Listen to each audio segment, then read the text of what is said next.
మీరు మార్చేటటువంటి ప్రయత్నం చేస్తూ ఉన్నారు.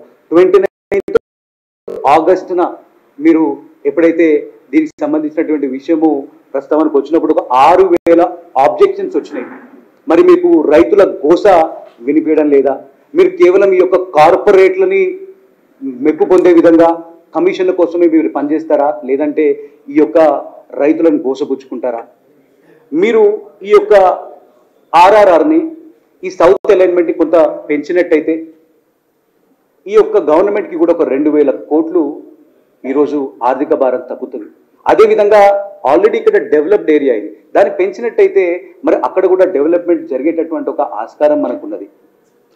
కేవలం ఈరోజు బడాబాబులని మెప్పించే విధంగా సాక్షాత్తు సీఎం సోదరుడైనటువంటి తిరుపతి రెడ్డి గారు ఒక 300-400 ఎకరాలు అక్కడ సమకూర్చుకొని మరి కేవలం వారి యొక్క రియల్ ఎస్టేట్ వ్యాపారులకి మరి వారి యొక్క బినామీలకి మేలు కలిగేటట్టుగానే ఈ యొక్క సీఎం గారు ఈ యొక్క సౌత్ అలైన్మెంట్ని మారుస్తూ ఉన్నారని చెప్పి ఈరోజు రైతులందరూ కూడా ఈ వారి యొక్క బాధని చెప్పుకోవడం జరిగింది.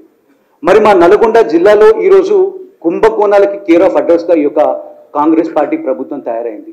మరి మొన్నటికి మొన్న మిర్యాలగూడ ఎమ్మెల్యే బిఎల్ఆర్ గారు రెడ్ హ్యాండెడ్గా యూరియాని దారి మళ్లిస్తూ దొరికినప్పుడు వారు సీఎం గారు దానికి నిజ నిజాలు తెలుసుకొని వాటిపైన ఒక ఎంక్వైరీ చేసి దర్యాప్తు చేసి చర్యలు తీసుకోవాల్సింది పోయి 2 కోట్ల రూపాయలు మిర్యాలగూడ ఎమ్మెల్యే తీసుకెళ్లి సాక్షాత్తు సీఎంకి ఇస్తే తానే ఆ చెక్కును తీసుకొని ఈ యొక్క కుంభకోణంలో సీఎం కూడా పాలు పంచుకోవడం అని చెప్పి మా ఒక ఆరోపణ.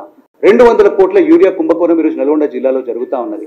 మరి 2 రోజుల కింద సాక్షాత్తు కాంగ్రెస్ పార్టీ సీనియర్ నాయకులు జానారెడ్డి గారి 2 కుమారులు ఎంపీ రఘువీర్ రెడ్డి గారు, జైవీర్ రెడ్డి గారు, నాగార్జున సాగర్ ఎమ్మెల్యే ఒక గూడ్స్ ట్రక్ మొత్తాన్ని కూడా మరి యూరియాని కూడా దారి మళ్లించి నాగార్జున సాగర్కి తీసుకెళ్లినటువంటి విషయం నిజమా కాదా? మీరు సీఎం గారు మీరు